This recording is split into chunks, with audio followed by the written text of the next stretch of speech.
Blog Talk Radio. Here at ACO Radio, American Communications Online, or any affiliated stations or websites are not responsible for what guest hosts or call-ins may say. All programming is intended for informational and entertainment purposes only.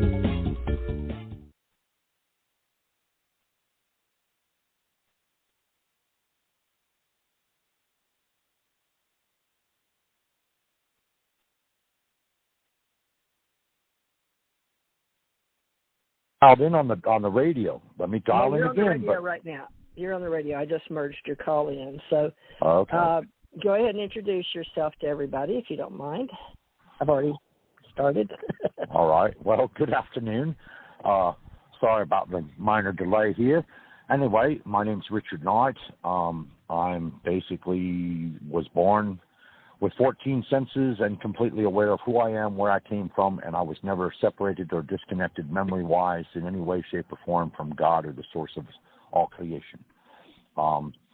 That said, naturally I was, I've had 14 senses instead of the regular 5. That's a clear sense to every of the 5 senses, plus an additional abilities to levitate, to use telekinesis, which is the moving of objects with your mind, empathy, and the ability to create fire in the palms of my hands, and all kinds of strange things. So as you might imagine, a lot of people consider me the son of the devil. Anyway, my life has been interesting. It's been filled with all kinds of supernatural and paranormal events. I see and talk to spirits.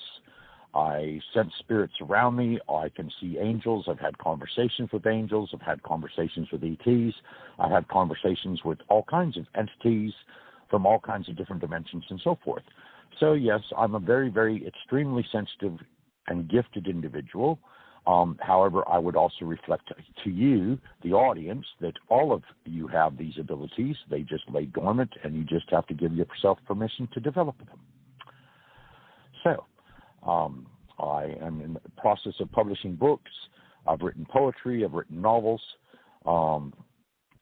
And I've been a licensed civil criminal investigator for over 45 years in 26 states. I'm also former federal and state law enforcement. I'm also prior military.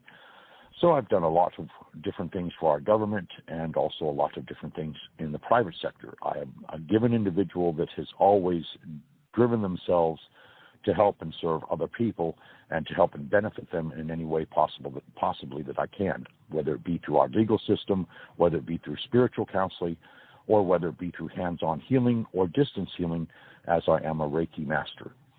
So that's pretty much the short and sweet of me. TJ? Okay. Thank you very much.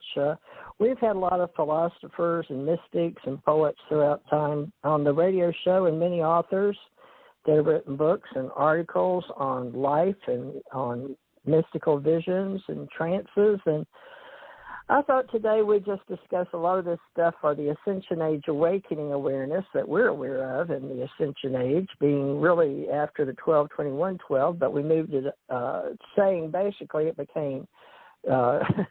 let's say 12-21-12, we turned the 21 around and made it instead of 12-21.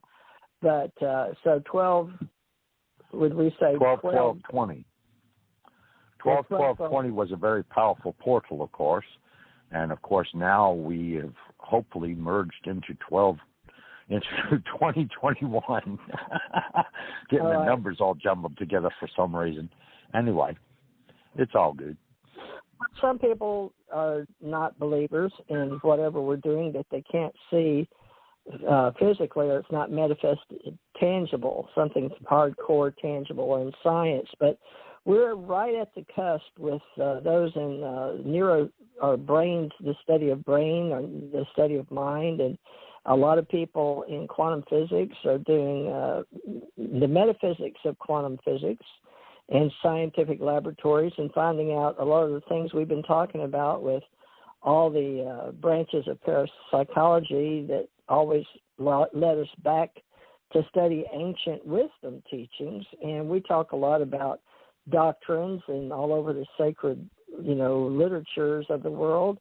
that include the Christian Bible and the Torah and the Kabbalah, and the Emerald Tablets and the Dead Sea Scrolls and anything you can imagine that's been left as proof. So we don't know if you would consider that we've taught philosophy and history and religions, mystical facts, but we've noticed a lot of people put a lot of things under esoterics.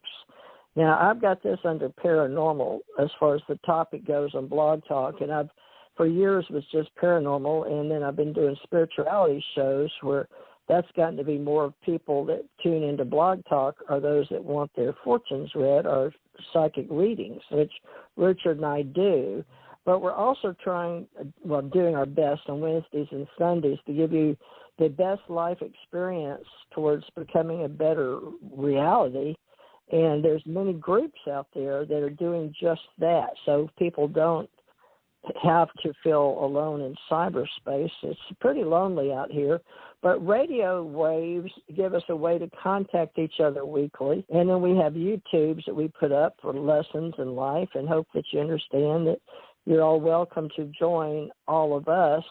And Richard and I have been doing what we can to talk to each other and learning more about each other and our concepts of consciousness and karma and reincarnation and life after death and all the things he talked about himself, having really a true understanding of what we believe life is, because everybody's truth is forever changing. It's relative, even like time and space. You have to have 3 dimensions plus one in time to know where you are. They call it space-time. But in this lifetime, we've noticed that we're changing responsibilities, and in the next 20 years, we're going to have less people on the planet. Not that we're in our baby boomer years, and there's not as many children being born. They thought, the Chinese, they believed that one child only, and it still didn't matter, that everything was already programmed into them to only have one child,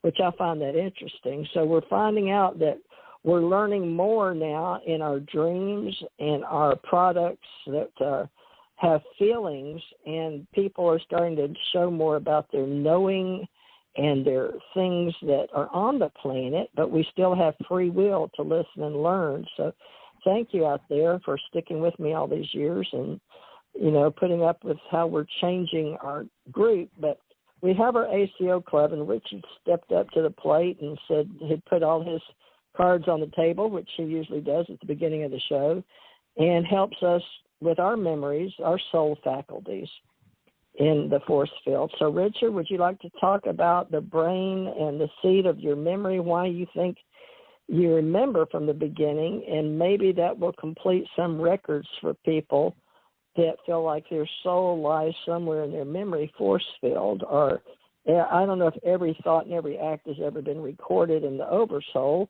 but I think people like you and me that have had this walk on the edge of metaphysics, using our third eye memories, precogs, going back in time, our soul growth, our revelations, and you and I were talking about, experiences, right?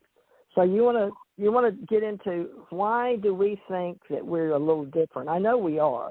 First of all, we both had psychic experiences we can't explain any other way, paranormally, and we've both been on the other side. But I was wanting to talk a little bit today with you on not just our memories and why you say all these things about yourself and your personal life.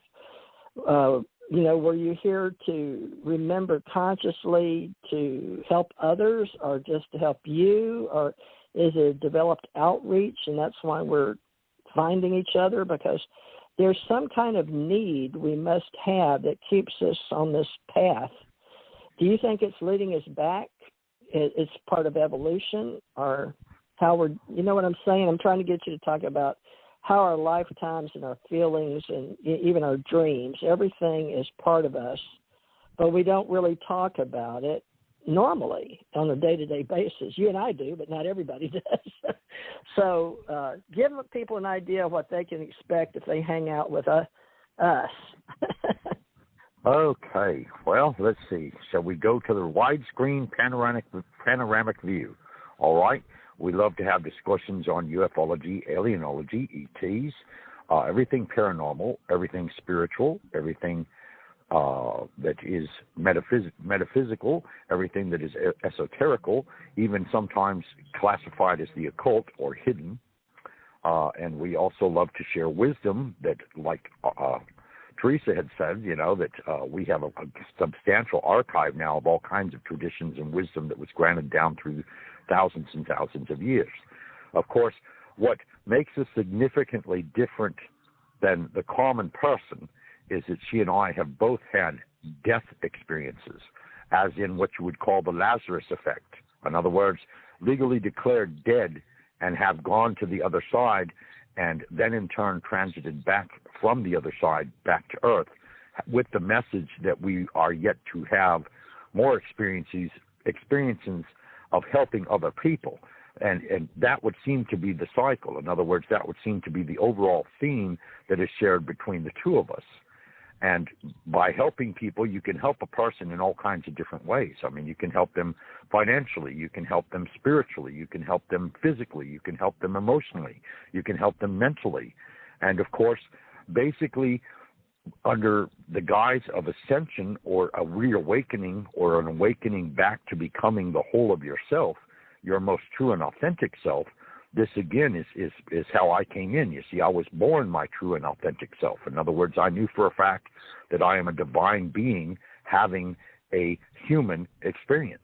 So therefore, I am a spiritual person, a spiritual entity that has become housed or clothed in a physical body that in turn is experiencing life from the perspective and the inner knowing that, I am part of God. In other words, there is an unconditional love that dwells within me that can be shared outwardly with others, and they will feel it energetically and instantaneously in all of their fields of awareness, simply because that's where I am authentically coming from.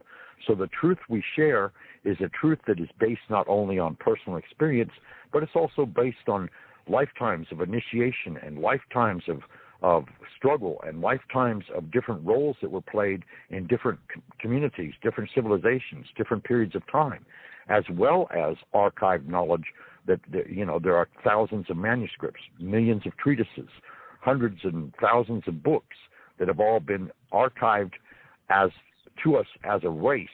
And of course, there are magical concepts that have been delved into. And the funny thing is, you see, it's all come full circle now.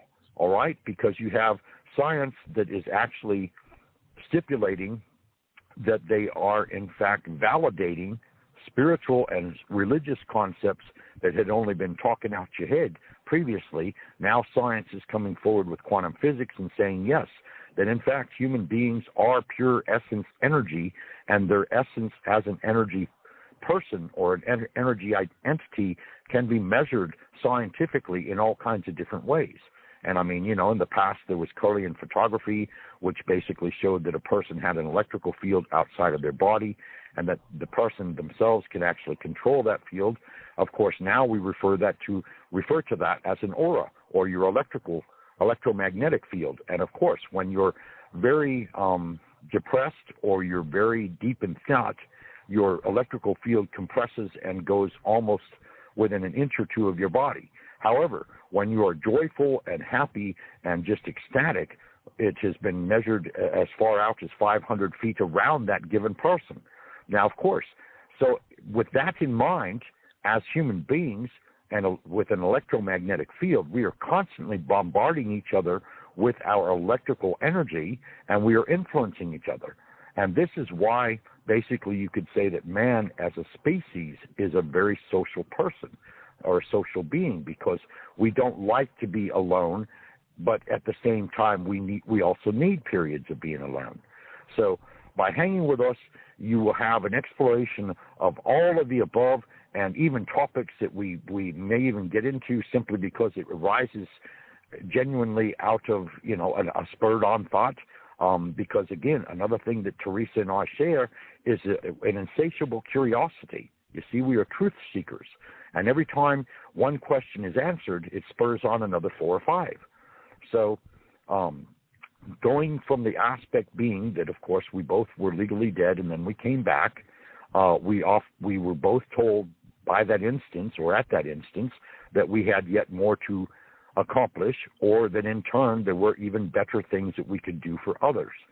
So you could say that a person, as far as a spiritual entity is concerned, you were created perfect, okay, before the eyes of God and Goddess, or whatever you want to call the creator of all, source of all, ancient of days, whatever name you wish to give them is irrelevant. As long as you identify that there's a source or a power that exists beyond your own personal being, that is all that is necessary. And you can even be an atheist, okay? Because even atheists don't believe necessarily in the word God, but they also give credit to the fact that oftentimes they have events in their lives for which they have no explanation. Well, if they have no explanation of it, it had to originate somewhere. There had to be some kind of consciousness behind it that originated that action or reacted, or that particular stimulus, or that particular experience, or that particular situation, or what have you. And we have in fact created a church, of course, the Ascension Church Ohana, and the word Ohana, of course, is Hawaiian, meaning family gathering. Okay, and this is an Ascension Age church because that is what we have gone into now. We are now in the Ascension Age. We have left behind the stages of metamorphosis that have brought us to being where we are now. So in other words, like I was saying, science is beginning to substantiate religious thought or religious experiences and so forth, because quantum physics and neuroscience are substantiating that, yes, the brain creates electrical waves and goes into various wavelengths and so forth, and it also creates chemical alignments within the body so that in turn it sends neural signals throughout the body, and all this kind of thing. And it's all coming together as one amalgamated whole to say and substantiate that, yes, you are not just your body, okay? Your personality is far more than just what you believe your conscious awareness as a human being. Your personality is what you would call your soul, or what I like to call your soul, and then beyond your soul is your actual spirit, which is the spirit being or entity that you spiritually are as you were created. So you are a spirit being that has a soul, which is the personality of your spirit, just as the ego is the personality of your mental consciousness here as a human being. And you bring it all together. It's all tied in together, you see? And we each go through stages of learning, okay? And some come here for only one chapter or one set of lessons, and they're gone.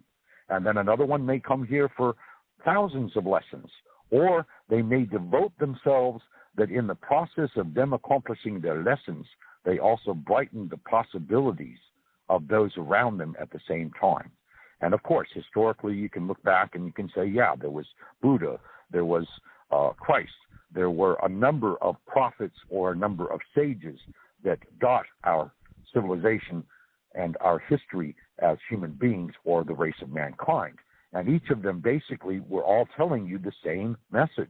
And that is that don't become completely engrossed and completely sucked into what you see outside of yourself, because in actuality, that is to a large degree an illusion.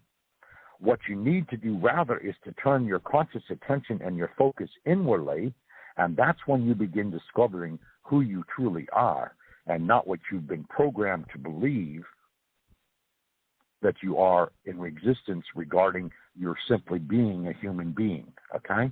So we're saying that, yes, we love you all with unconditional love, okay? There's no hidden agendas. There's no specific goal.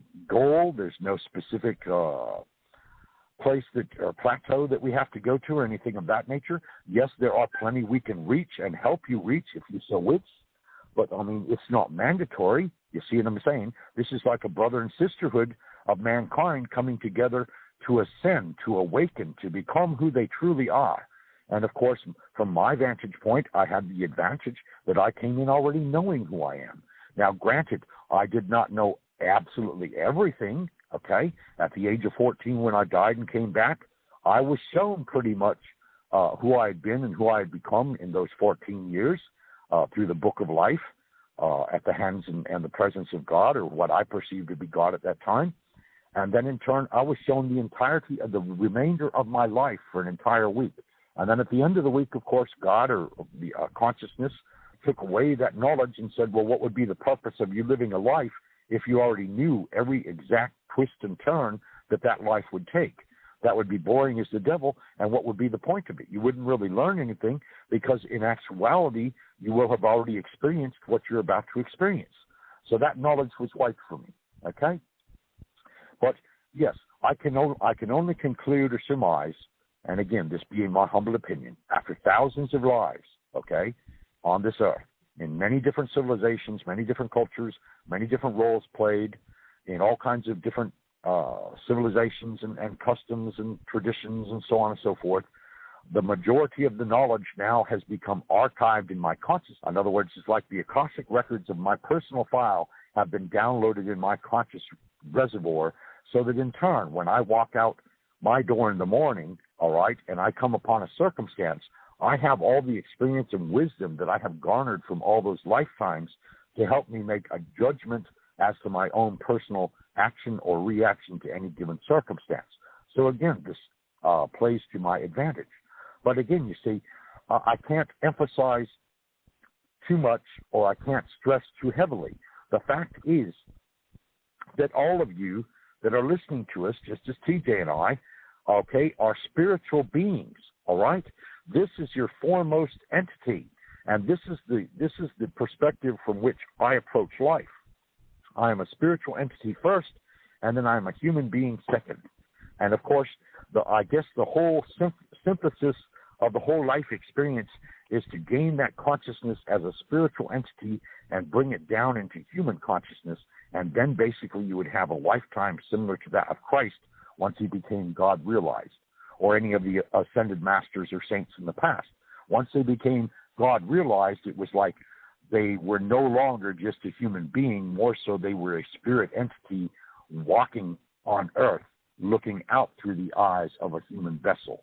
And they were spiritual in pureness and essence, and therefore they could recreate anything and everything around them at a whim, because they had that spiritual consciousness tapping and flowing into their human body, into their heart, into their mind, into their consciousness, and their consciousness of their human self and their consciousness of their God self, one could say, were completely merged as one.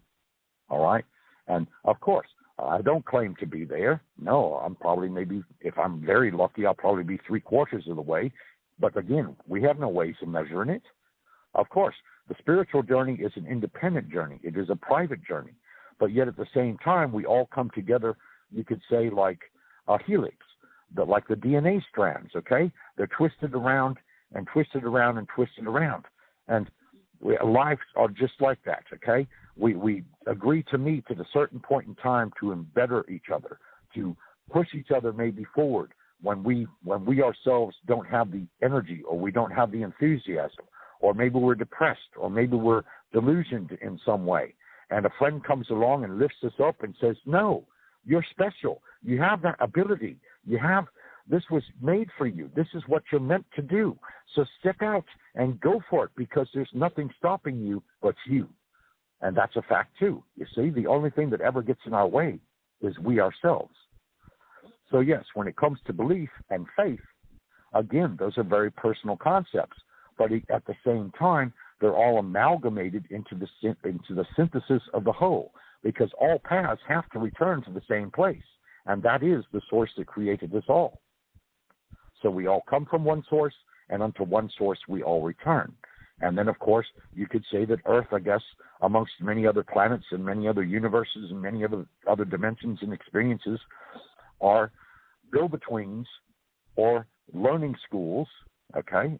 I mean, I don't believe that we have a god and goddess or a creator of all that judges us in any way. Why would they need to judge us? Because if they're pure, unlimited, omniscient consciousness, they can see through our eyes and they can experience through our heart what we undergo on a daily basis of, routine in our lives. So why would they question? Why would they need to judge us? I mean, yes, they would reach out and say, okay, if this child over here reaches up to me and says, well, can you help me with this? Well, naturally, I'm going to give them aid and assistance because I'm the source that created them. I am the unconditional love that dwells within them. I am the fire of initiative. I am the fire of creativity. I am all of this that dwells within them, and I have always dwelt within them and shall always dwell within them. But there is no judgment, okay? There is no adversity. There is no creation of negativity. Why would there be? Unconditional love does not create anything negative. It cannot. It has no judgment. It has no requirement of any kind. There is no expected goal. There's no expected return. There's no expected anything. Instead, we are what you would call free agents, in a manner of speaking, as one family of consciousness, sharing consciousness with the source of all, then in turn coming down as human beings and taking upon a lifestyle in a human vessel that in turn creates a human consciousness. And we perceive our human consciousness through our intellect and our mind and our five senses, or however many additional senses you may have or develop, again, being up to you, okay? And through these additional senses, we interact with each other and we learn from each other, because one minute you're a master and the next moment you're a student, and vice versa. And it goes on and on and on and on to endless possibilities. And so it comes back to the thing that, okay, we are co-creators and ascension masters. An ascension master has the ability to change their energy in any given point in time and create around them an immediate environment to which they would personally most enjoy. Okay? That's what ascension is all about, is the ability to create from negativity or from depression or from any kind of contrary circumstance, the ability to turn it around through the use of love and say, no, this negativity will no longer exist in my reality. I will now make it and put a spin on it that is positive. And from this positive spin, I will generate outwardly and create outwardly all that I perceive in a positive manner. So how's that, CJ? I think that kind of covered things to some degree anyway. Well, you gave us a way to listen and learn and possibly evolve in this experiment on Earth. We do have teachers and guides that have come before. Maybe they've only had to live once or twice, or only shown, like Richard said, come down, look through the eyes. But, you know, everybody has guides and teachers, including me, and I've been experienced a lot through my dreams, but also, for so many, hold on, just let me get a drink. Sure. Sorry, I don't know what that's about. But each of us have a teacher and a guide, and some people have many. Some people say there's souls that passed on, like our loved ones or maybe our parents. Or I know my parents are on the other side, my brother, and I had a dream. My brother was in it. And a lot of weird things happen, but to me, they're not like dreams. So I was asking Richard to help me come up with another name for this spiritual truth, because truth is only as much, there's those things that are in the universe that we think they're here when we're not here.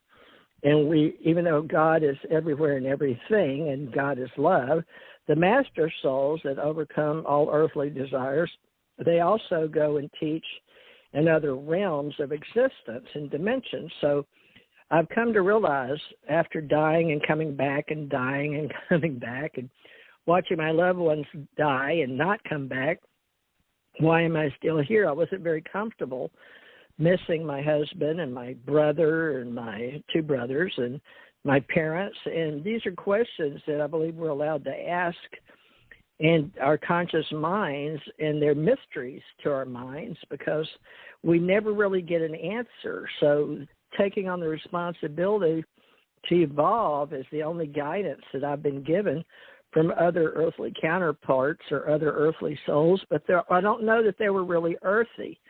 So they were beings, but I would say they were extraterrestrial beings that some people, I've realized, have come in contact with.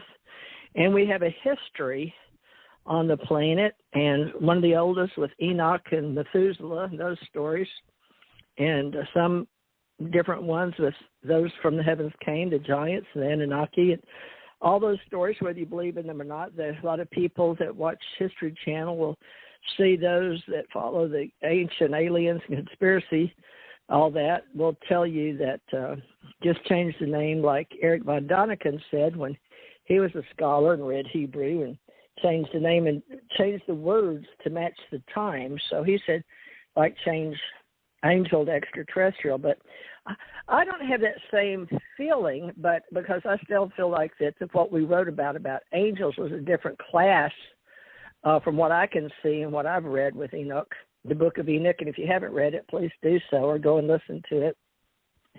But there's different ways to think of who we are and who are our teachers.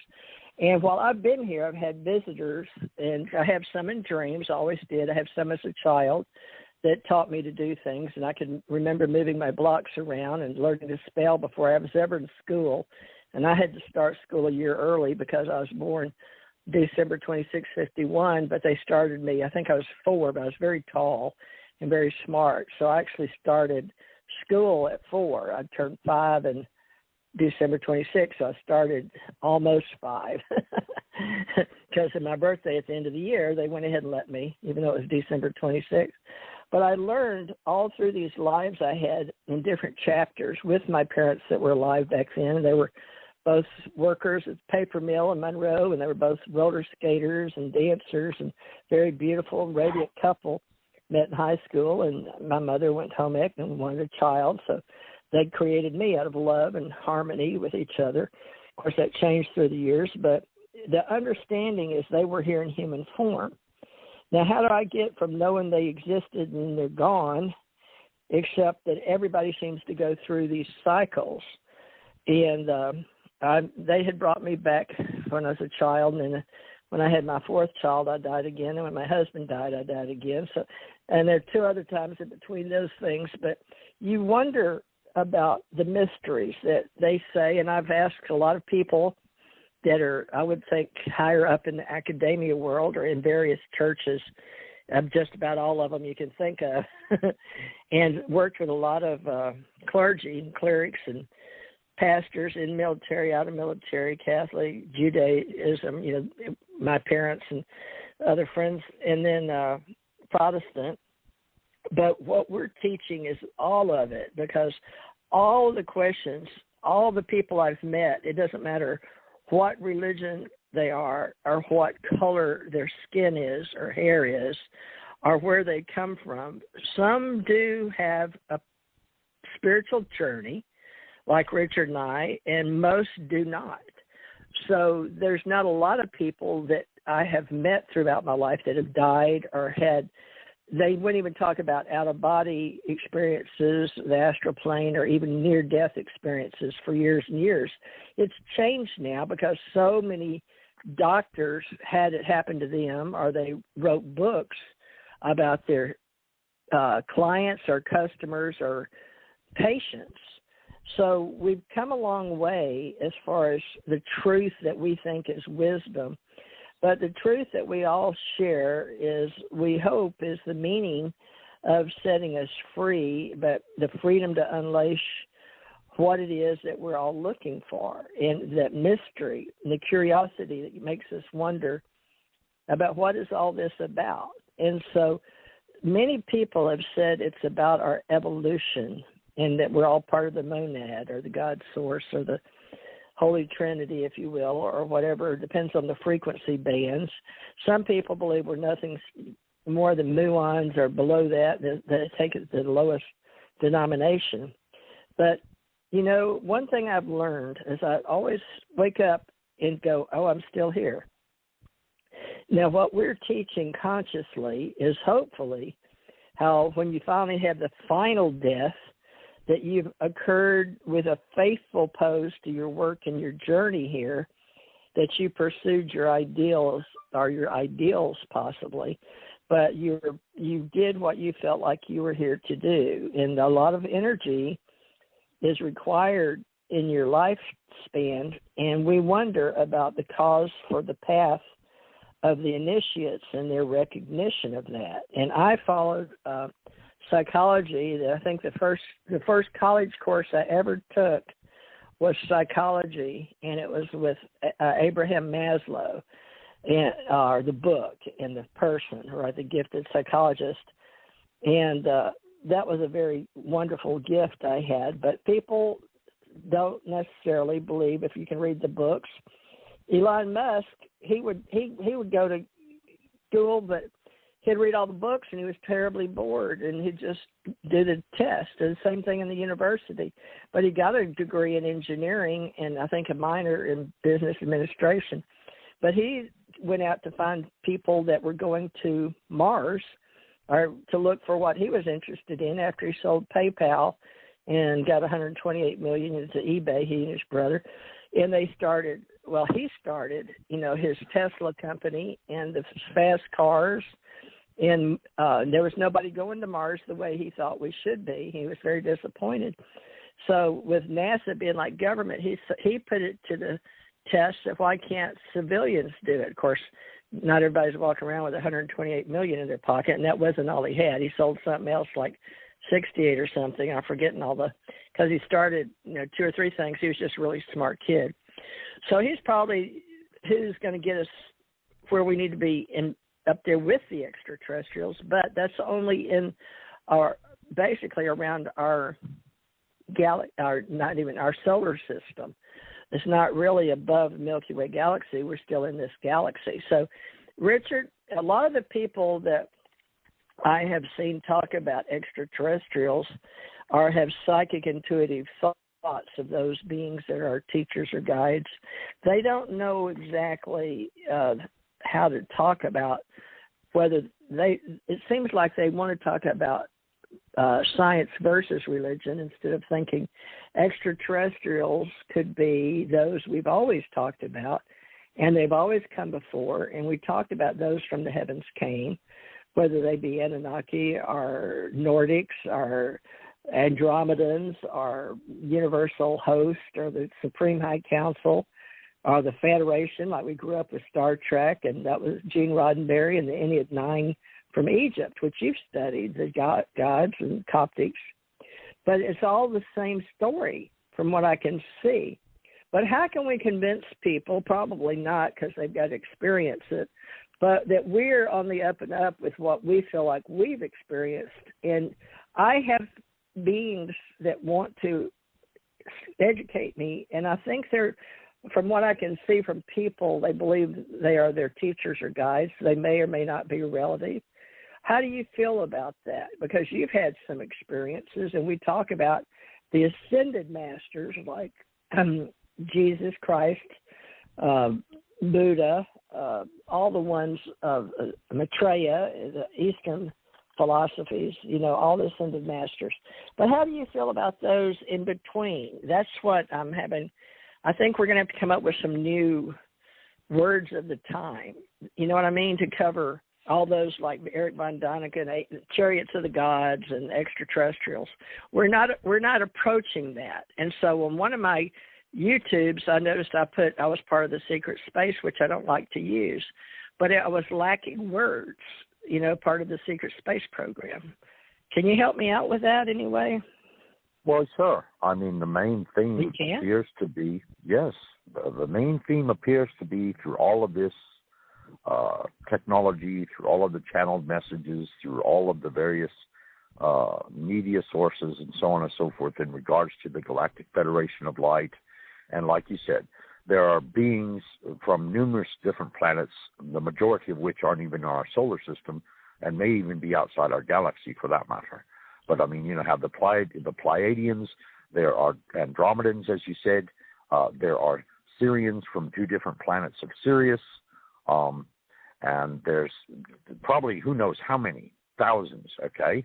And the frank thing, the overall theme appears to be that they are coming to us with love and acceptance, and that would indicate that, you see, as spiritual entities, we are not just based upon this earth and limited to this earth alone for experience.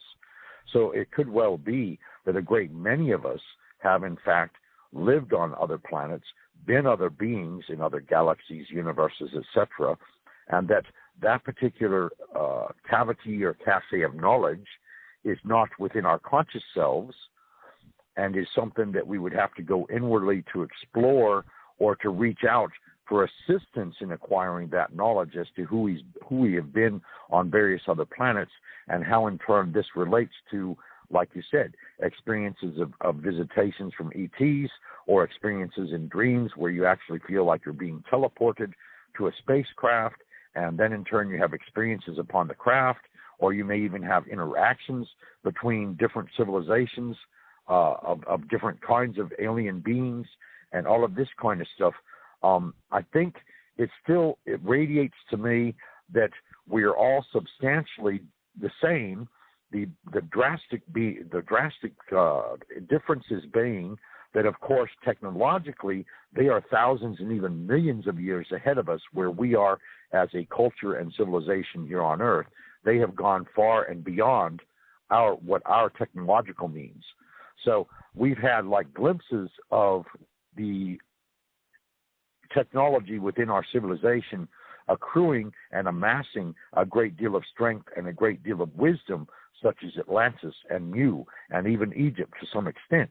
And then, of course, like you said, there's a great deal of controversy. Well, how long and wide have their influence actually influenced us as our civilization and as our cultures sprang up all over the planet? And, are we nothing more than a group of colonies that originally came from other planets to begin with, and we are terrestrials now upon the Earth in regards to, colonizing the Earth and then interacting with each other and all of this kind of thing? And so that, in fact, when the time comes that, in fact, say an armada of spaceships appears out of nowhere, hopefully our reaction is not going to be one of fear, but rather our reaction will be one of welcoming and gratitude to some extent, because there are those of us that will harmonize inside, intrinsically, energetically, vibrational-wise, frequency-wise, and say, yes, okay, I recognize you. I've walked with you before. I've had conversation with you before, and so on and so forth, so that they're not entirely foreign to us, but at the same time, it's not that we have so much of a conscious interaction with them as we would say, for example, between you and I, or between any given pair of human beings here on Earth on a day-to-day basis. They appear to us in our dreams. They appear to us in out-of-body experiences. They can appear to us telepathically, intuitively, in very high realms of vibration. Where mental thoughts, in other words, it's like they have to lower themselves to a certain extent vibration-wise, and we have to raise ourselves to a certain extent vibration-wise, so that there is a communication level where actually, communication transpires that makes sense. So looking for a word that would actually to bring about this conceptualization, I don't know what you would say, extraterrestrial humanity.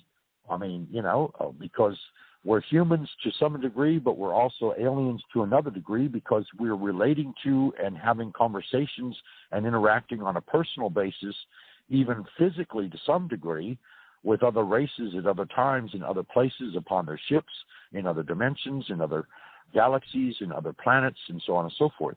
And again, you have to take the understanding that you as a spiritual being are not limited to any one given reality, any one given dimension, or any one given thought stream, okay?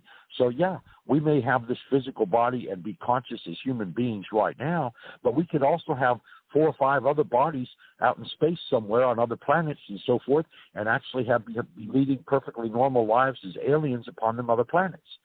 And the only thing separating us is what you would call our higher self, or what you would call our in-between consciousness.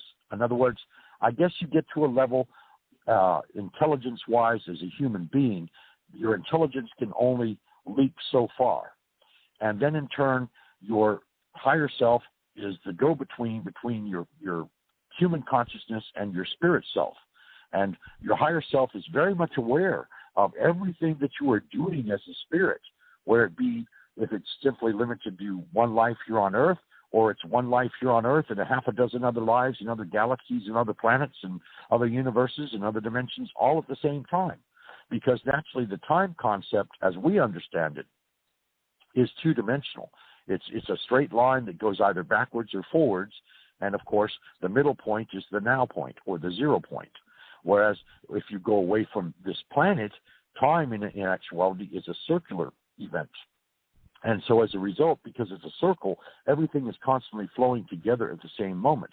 So you could say that you are experiencing your past, which laid the foundation, your present, which is the current experience, and your future, which is the events that will be coming about because of the combination of your past and your present in the now. So the time loop condenses and conforms, and it all becomes one reality in one given moment, which I realize that's kind of a far out there concept to understand, but I think you grasp what I'm saying. In other words, the past has laid your foundation, all right? That's all the experience and all the wisdom you've garnered up until now. Your present moment, of course, is all of your current experience and all of the information that you're constantly downloading. Oh, and by the way, in answer to your other question, do we actually store or record everything that happens to us? Yes, we do. And that's where we get the Akashic records. They are like a movie screen recording constantly everything that is happening to us. Our breaths, our intuitive thoughts, our conscious thought, our intellectual thought, our emotional state of being, our moods, our physicality. It's all going on record because when we pass to the other side, this is what we get to review to see if, in fact, we had completed our contract with ourselves, in a manner of speaking, to say that, okay, well, I'm coming down here to learn such and such and such and such, or to accomplish such, and after I've done all this learning and all these accomplishments, have I succeeded to the degree that I no longer have to come back? Or if I do come back, maybe it'll be in a different form, such as an ascended master or an angelic being. Or, I mean, you know, here's another thing, okay? No one ever dies. The word death itself is nothing but the word change. That's all it is. And that's the only constant throughout the entirety of creation is change. There's absolutely nothing that is static. Everything changes, even on whether it be solely on an atomic or molecular level. Even the human body changes. It dies and renews itself every 10 years. Okay? So when you have a disease, of course, that is saying that there is something that is amiss with your spirit, and your spirit is trying to transmit that information to you. And if you don't listen well enough, then, of course, it becomes problems within the human body that can, in fact, be resolved by your spirit, but you have to, again, be attuned with your spirit. So you have your past, which is your foundation, okay? In my instance, maybe 1,000 lives that have been archived with all the experience and wisdom to be garnered from there and driven, collected from and reviewed and so on and so forth. In others, the majority, of course, we all share an Akashic record or a hall of wisdom, per se, as a race that records all of our various lives as we actually experience them in the here and now. So when a person passes, okay, their spiritual self leaves the body.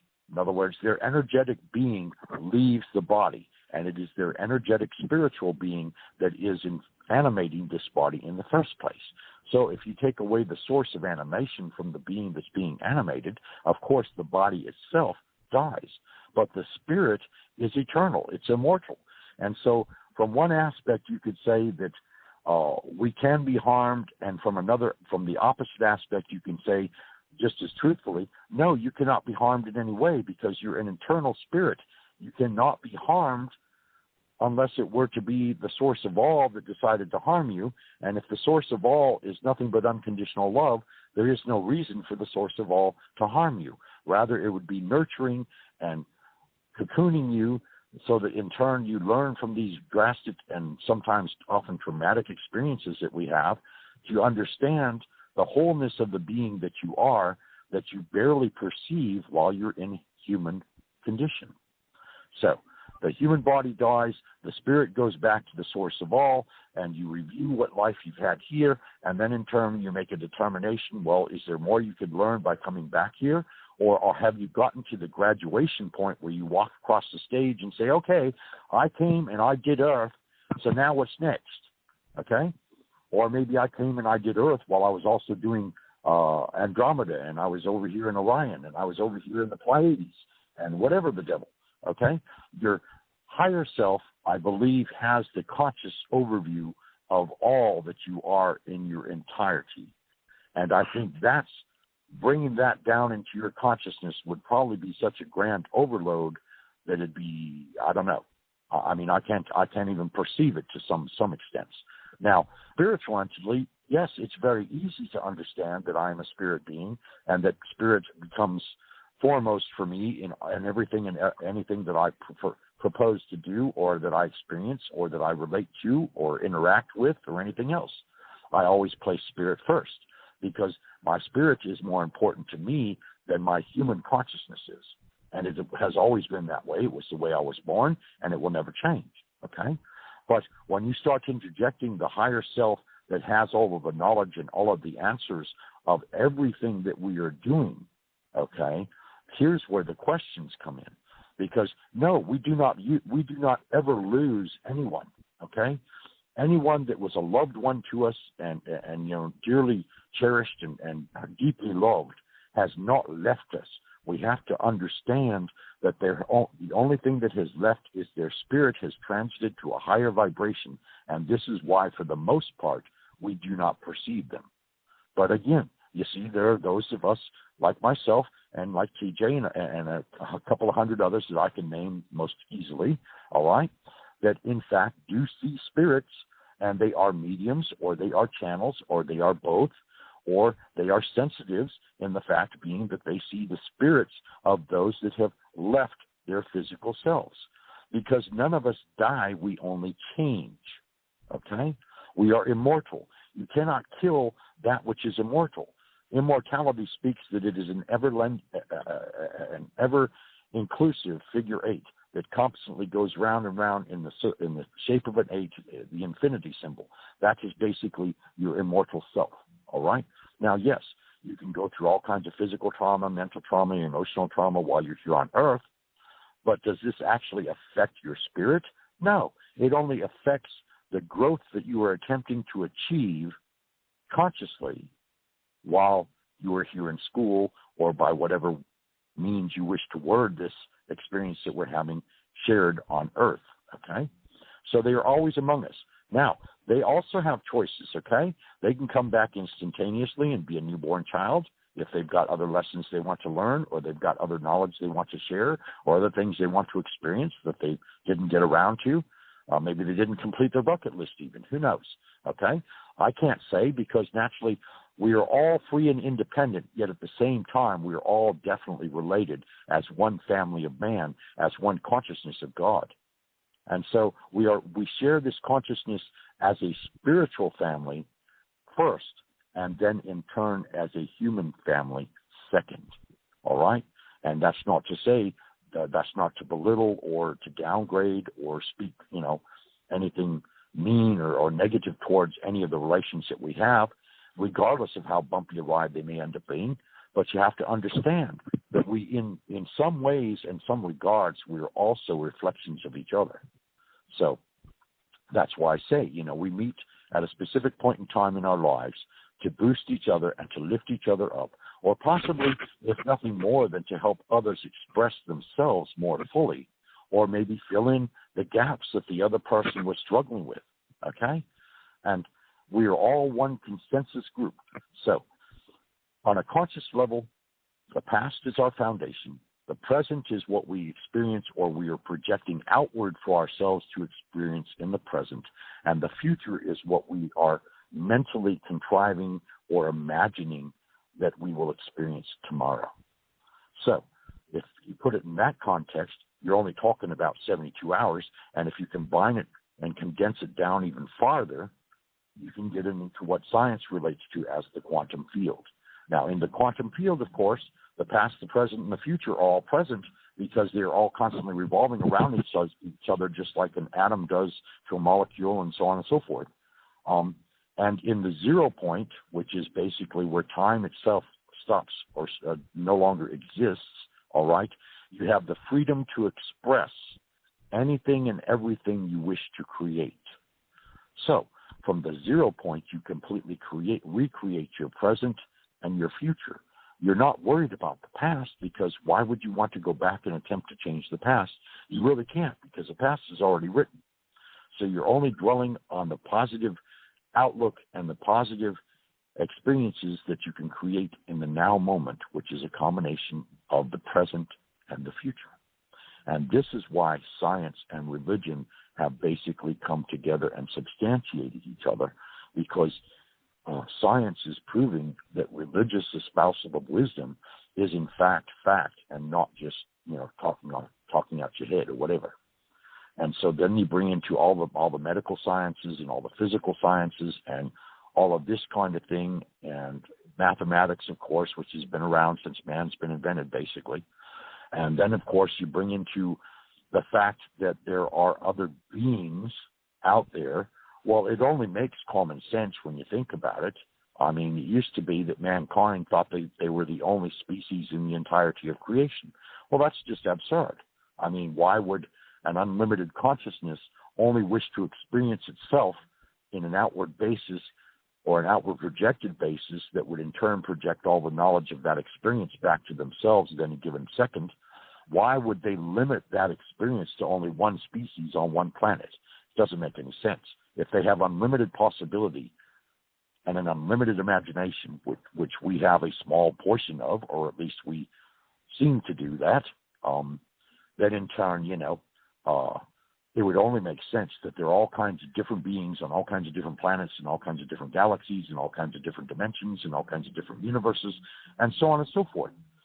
So we are not alone, okay? And that's another strident point, you see, as TJ mentioned earlier. We have never, ever been alone, all right? When you are born, you have a guardian angel, all right? Even those that your loved ones, such as your sons and daughters and your husbands and wives and your parents and your grandparents and uncles and aunts and all of these various people that have played part in your life stream as you have experienced it here on earth, they also have the choice of looking after you as a guardian from the other side. Now, I say the other side only to denote that obviously there has to be a frequency and vibration significant difference between those of us that are physically incarnate and those of us that are liberated from the physical body. So those spirits that no longer have a physical body, of course, are free to come and go and to do basically what they wish to a large extent, provided, of course, they do not derail someone from accomplishing what it is they wish to accomplish. Now, of course, in life, you can have all kinds of challenges and you can have all kinds of obstacles. And again, that is testing your merits. It is testing your diversity. It is testing your determination to see how willing you are and dedicated you are or committed you are to reaching whatever goal it is that you wish to ascertain. So that's my take on the big picture. You know what I'm saying? I believe everything starts with spirit beings and spirituality, and that we are all spirit beings regardless of what race we are, regardless of what planet we come from, regardless of what universe we exist in, regardless of who we are as a personality and as a spirit, regardless of the dimension that we come from or the dimension that we exist in. And yes, we are all here, at least a portion of us, to 8 billion of us here upon planet Earth, all right? We're all here interacting as human beings in human form, but understand that the human form is like your puppet, okay? And that your consciousness is like a huge sponge, and you absorb all the experiences and all the knowledge, and eventually you reach a place of wisdom. And then in turn, once you reach that place of wisdom, you begin reaching out past your regular consciousness, and you reach out to your spiritual consciousness. And of course, we call that the soul, or we call that the higher self, or we could even call it the oversoul if you're talking about a group of people possibly, or all of these different terminologies. And they are all stipulating that we all know each other to a large extent, and that we all continue to interact with each other to a large extent, whether we are physically bound in a body or whether we are spiritually free as spiritual entities in other reality. Now, the ascended masters and the angels, again, they vibrate at a higher frequency in a higher dimension than we ourselves normally consciously experience, okay? Now, I mean, there are those that have meditated for years on end, and they can go into what I call or refer to as the zone. And once you go into the zone, the doors are all thrown open, and anything and everything absolutely goes. So therefore, you can visit other people out of concern on this planet, or you can visit other people or you can visit with loved ones in their dimension if you so choose. You can visit with aliens. You can visit with extraterrestrials. You can visit with ascended masters. You can visit with teachers. You can visit with your healing team, because in addition to, say, a guardian angel, all right, then you also have relatives or ancestors that may be watching over you as well, that were mortals at one point in time. Ascended masters, some of them have been mortals, some of them have never been human at all, but they are called ascended masters.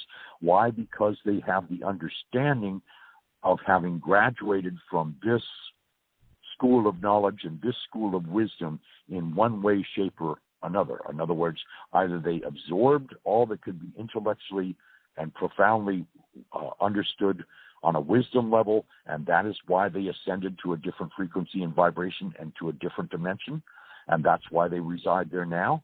Or they may, like we say, have just walked the earth a couple of times and then all of a sudden decided that they were tired of this, or they had accomplished whatever it was they set out to do and no longer need to be here anymore, and so they ascended and they're back in a different dimension again. So the interweaving of dimensions and the perceptions of dimensions with frequencies and vibration differentials is what we're really focused upon and what we're really talking about, because our imagination is very fluent, okay? It's embossed, or you could say empowered by our energetic magnetic selves as well as our spirit, because naturally when you talk about the imagination, you can be anyone, anywhere, at any given moment, and you can be in any condition, circumstance, or experience anything that you wish through situational interactiveness at any given split second. So you take that imagination and you put it on the background, or you put the undersource of dreaming in addition to it, then it becomes really a scientific question. Which is more real? The person that is actually having the dream, or the person that is awake and interacting with others on a social conscious basis, because their consciousness is awakened from the dream state?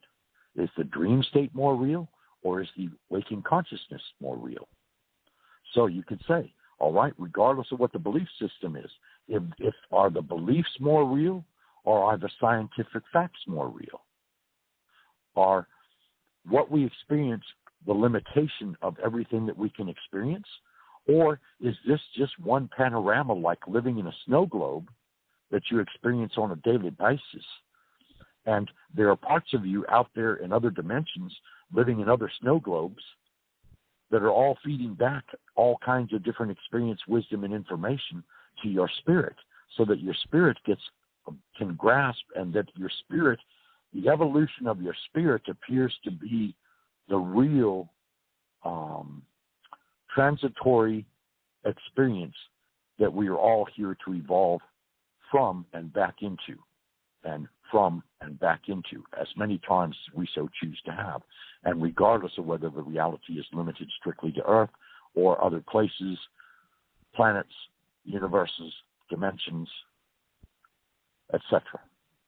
Now, on an energetics, sure. I was going to say about the astral plane, because you said that they go and see the memories. And now when I worked with my husband, one of the things he was taught was to see the memories, but he was on a spacecraft. He didn't die. Well, he's dead now. I mean, he died since then.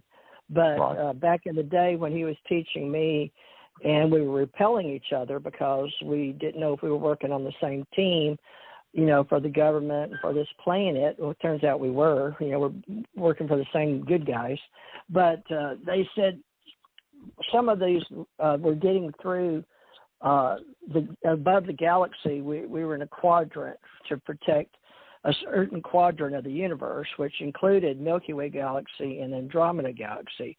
So we were above all that. If you can take yourself there, most people can. It's an internal plane, but it's part of our real universe. It exists. It's just light doesn't travel out there. So man on this planet can't see beyond the Milky Way galaxy right now with the equipment that we're using. But we knew this 30 or 40 years ago. But during that interim, we learned that there was a level, but we weren't the astral plane. We were literally in this universe as beings, like, in the past maybe thought of as angels, but we know that they weren't angels, they were humans. And they did show him his reality and coming back, but he wanted to come back to Earth anyway and to die and change some things. Now, purging death. Excuse me, I'm having trouble. Excuse me. Just something to drink. I don't know what that's about. I don't have a cold or anything, and I'm just a little dry, scratchy throat. But you know how heaven is a state beyond the astral plane, or so finds in the different religions, depending on what, in the past, what mankind has. Because Jesus, God has no religion, and no one ever taught that God did. Except the powers that be that got together, all those before the Roman Empire. We'll just say most humans that are walking the earth only know of the Roman Empire, and then the King James Version from Constantinople, and King James having that. And it is the number one book published in the world, the most published book. But, they'll say a concept of heaven, right, that is a Christian aspect, and a lot of people might think that it's the streets of gold because they were taught that as a child, like Santa Claus or whatever. Now, the Hindus, Buddhists, Muslims, all that, they don't necessarily say, well, what is heaven for one, when it could be something different, because it could be a state of consciousness just as happiness is, right? Right. So the talents that developed throughout time was with words planted in the physical order. And so some needed the next incarnation to understand that there was a purification in the astral plane. But you've had a lot of world studies like Eckankar or whatever. Do you know what their belief is on how the astral plane and all that? Because I'm trying to find a way to talk to people about God as knowledge, but a lot of people don't understand the monad, but they do understand how people have different levels of expectation, and some people come back from death and dying with arts and humanities that are just off the chart. They can play pianos and do great works, from maybe its prior incarnation. And science is, some of my friends that are doctors have talked to me on this radio show even about that. And can you help how would we say that? Because we're trying, I would think that I would like to, the Ascension Center, be able to, help with these, they're not really the extraterrestrials, and they're not the angels, and they're not the people in the heaven, although each one, in their soul purification or reincarnation. But you even said that they go and they see their lives. And so Tommy, I know, has called it the astral plane, but what do you call it? What when they go and see this, Well, I refer that as the Akashic records. In other words, it's basically the hall of knowledge, which contains everybody's Akashic record that has ever walked on the face of the earth as a human being. It's like a humongously large library, and basically what you do is you go in. It's kind of like you walk down a path and you open a specific door, and within this door there's kind of like a movie theater, basically speaking. And the movie that you're watching is all about you from the moment that you were born, and every experience that you ever had or during the life that you had most recently before you died. Okay? So that's why it's called the Akashic Records, because it is a record, a recording of every absolute aspect that you experienced while you were here on Earth. Now, the astral plane, I would kind of segment it out there somewhere between the dream state and what you would say would be, what's the word I'm thinking? Come on now. Beyond the dream state, but yet not in a purely spiritual state. In other words, the astral plane is where we can go and we can meet each other, Okay, the astral plane is one where you can go and meet other human beings, regardless of where they reside in the world, regardless of what state of consciousness they are at, whether they are in the dream state themselves or whether they are alive, consciously awake at the time. You can also meet other beings from other dimensions. You can also meet your guides. You can also transit and meet angels. The astral plane is just that. It is like the astral form of your physical self that has been energetically composed to meet other beings and to have other exchanges of information and knowledge and wisdom with other beings, regardless of whether they are other earthers, as we are currently now because we are in an earth body, or in fact beings out of other dimensions or out of other realities or what have you. But it is beyond the dream state, because in order to reach the astral plane, your consciousness has to physically leave your physical self. In other words, what we identify as our awakened consciousness, that we identify as ourselves or our ego, so on a psychological basis, what we identify as our persona and our personality and all that we experience as us, leaves our physical selves in the bed or in the chair, recliner, whatever it happens to be, and our autonomic nervous system takes over and regulates and runs our body, okay? There is alleged to be a silver cord that connects between the body and your astral self, so that in turn you never get lost while you're on the astral plane, or if someone attempts to divert you to some other reality besides the astral plane, you always have a way directly back to your body, because the main experience that you're experiencing at this time is the physical reality that you experience as a waking conscious being inside your physical self. So the astral plane is like a mental state, in a manner speaking, because it's your consciousness going outside of everyday reality to experience other knowledge, other interactions, and things of this nature, in order to gain insight and to have further experiences that are not limited to having to have a physical being or a physical body in order to experience them. It is a realm that is experienced purely on a conscious level.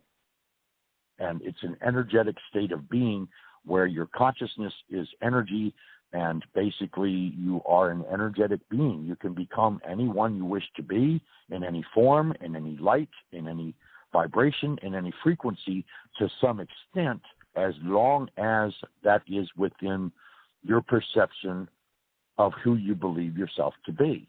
So in other words, on the astral plane, if I go to sleep tonight, all right, and I willfully take myself out of my body, in other words, I remove my consciousness from my physical self, and I travel to the astral plane. And once I arrive on the astral plane, I have decided that I want to actually experience what it is like being an ascended master. I can, in fact, become an ascended master as long as I am on the astral plane.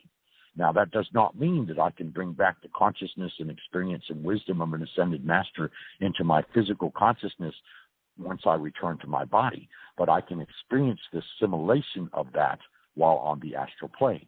So I like to refer to the astral plane as kind of like a meeting place that is outside of the physical body. Whereas when one is in the dream state, all right, you can imagine anything in a dream, of course. Then there are different levels of dreams, of course. You have the dream state that is just dreams. In other words, it's just like watching a movie, and oftentimes the movie is all kinds of disjointed and completely unrelated facts or precepts or completely unrelated incidents.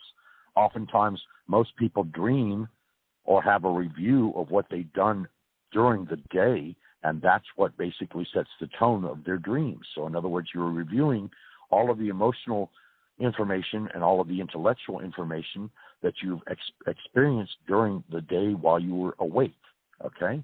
Then, of course, after that, beyond that, there is what we call vivid dreams. Now, vivid dreams are most denoted in the fact that you actually see yourself as a participant in the dream, all right? And then, of course, there are what you would call waking state dreams, for lack of a better word, because I know there is a term out there. I just don't remember, because, I mean, all this was, I read a long time ago in the works of Carlos Castaneda and that kind of thing. You know, there was a series of 3 books written back in the 50s, I believe it was. Anyway, the Adventures of Don Juan, okay? And Don Juan was basically a shaman, and he taught his student how to astral project, how to have different vivid dreams and living experiences while in the dream by taking control of the dreams themselves and actually not only seeing them as a participant, but actually conducting the dream as it transpired around them. And so you have 3 different states of dreaming. Well, if you project your consciousness beyond the dream state, then you reach the astral plane, okay? And the astral plane, like I said, is not limited because it is an astral form of yourself. In other words, your energetic body is there and your consciousness is there while your physical self is at home sleeping in bed or reclining in front of a nice fireplace, in a fireplace or on a couch or some other setting that would be most conducive and enjoyable to very deep rest while you're actually perusing the astral plane. And, of course, on the astral plane, we can meet all kinds of masters. We can meet all kinds of teachers and guides and so forth. And in this instance, you're not limited simply because there is no need to raise your vibration to meet them energetically, and they don't have to lower their vibration to meet you energetically because the astral plane accommodates the essence of all spiritual entities. And so it is a meeting place. And that's the best way I know how to describe it and the best way that, you know, I can give details about it. And yes, I've probably been there consciously on a conscious basis because, you see, you can do the astral plane as a projected thought right before or just as you're going to sleep. But you can also sit in a chair and be wide awake and focus and concentrate and actually project yourself outwardly. Now, there becomes a question as to, are we experiencing the astral plane as we're remote viewing? I don't think so, because the astral plane, of course, like I said, you actually have to create your shadow self energetically. And, of course, there is the silver cord that is the reliable connection between your conscious and spiritual, your conscious and energetic self and your physical body. And the two, of course, you know, if there was an instance once where I was questioning, well, what happens if the cord snaps? Well, if the cord snaps, then, of course, you would be freebound in the astral plane, and you would, in turn, basically have to acquire assistance and guidance from either your guides or angelic sources or whoever that would, in turn, minister unto you and assist you in arriving back to where your body is at.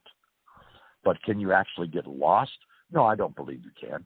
Simply because you are a human being, and in order for you to get lost on the astral plane, you would have to actually experience the fullness of death or the fullness of the ceasing of existence as regards to your physical self.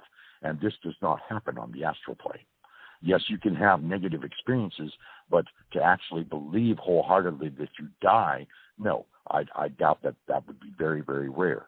And yes, there are oftentimes people plagued by dreams where they're falling off of very large, tall buildings or whatever, but you'll note that they always awaken right before they hit the pavement, or they always awaken right before they drown, or they also awaken whether it be an earthquake or a tornado or a hurricane or whatever the destructive force is, right before it hits to definitely change them from being a physically conscious human being into the state of your spirit leaving the body.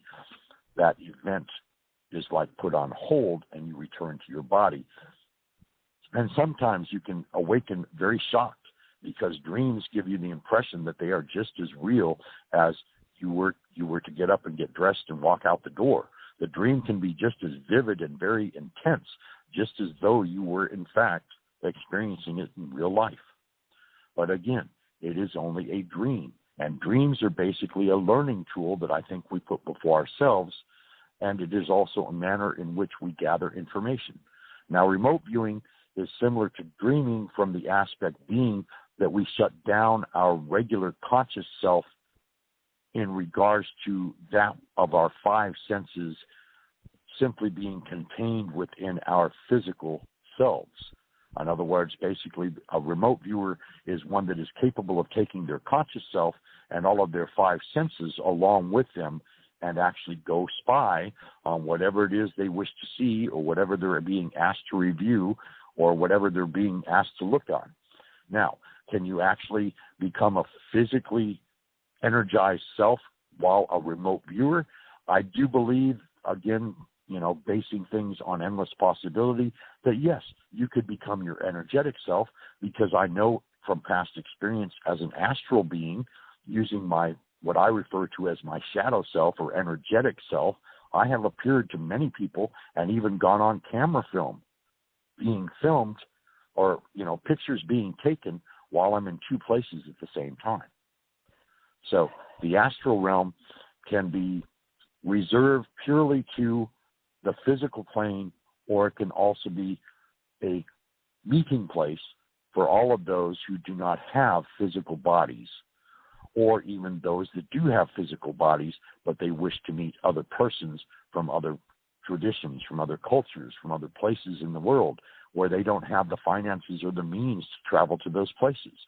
Or like I said, I have used astral projection. I've also used remote viewing when it comes to the concern of the welfare of others, because naturally, if you don't hear from someone for a good period of time, or a pattern breaks where you are in constant contact with that person, then of course you might have not only curiosity, but you might also become concerned for their welfare. So you would reach out and basically you would view wherever they happen to be as a means of checking on them consciously to make certain or assure yourself that they are physically okay. And I have done this thousands of times as well. Remote viewing, that's kind of out there in regards to, of course, it's a lot of classified information. The government has used very sensitive individuals to do remote viewing experiments and projects and so on and so forth. And I'm not going to get all into that, other than to say that it is the removal of your consciousness and your five senses from your physical field of observation, bodily-wise, and projecting it outwardly to another place so that in turn you can view and observe all that is going on in that place. And even so much as taking pictures mentally of various,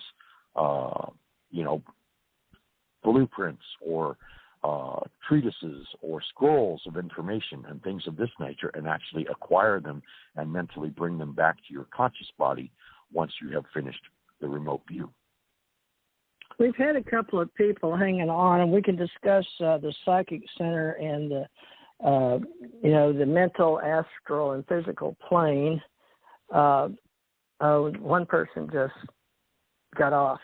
I guess they didn't want to talk. But let me see if this person is hi, are you a psychic, or did you want to talk for a moment?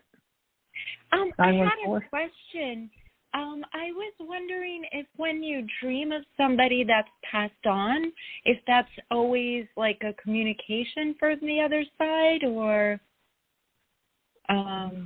could it just be like a memory playing out? Or? I believe it's the true meaning of the person on the other side, but then I see things. Richard, how I told you I saw my brother, but then he went over and got to a side of a tree, but he come out of something out of the tree. So I don't know. The people like to interpret dreams, and some of the famous people throughout the world became very famous for interpreting dreams. But it's spiritual activity from within by activation, but whether all levels of manifestation are of your root center or your Pingala crossover energy in you versus that on the outside. But Richard, what do you say about it? Because I guess it depends on your belief system.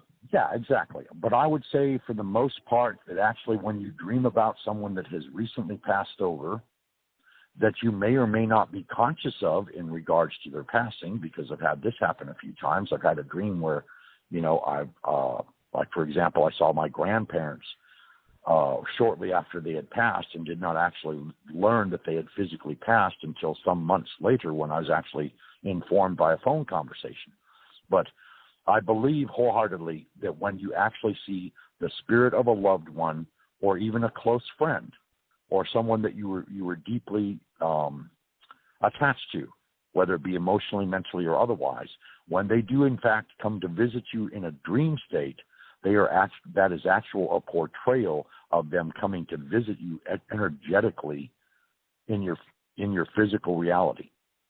And the reason I say that is because in our dream states, we don't tend to become frightened as easily as we would if all of a sudden, say, you were awake and sitting in a chair and you're having a cup of coffee, and all of a sudden your Uncle Alfred shows up out of nowhere, and he absolutely instantly materializes in front of you to what they would call a complete apparition, okay?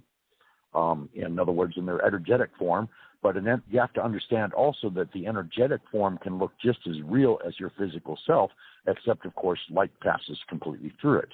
So that's how you know the difference between a real physical form and just a spiritual form. In other words, the spirit entity only has an energetic body that is visiting you.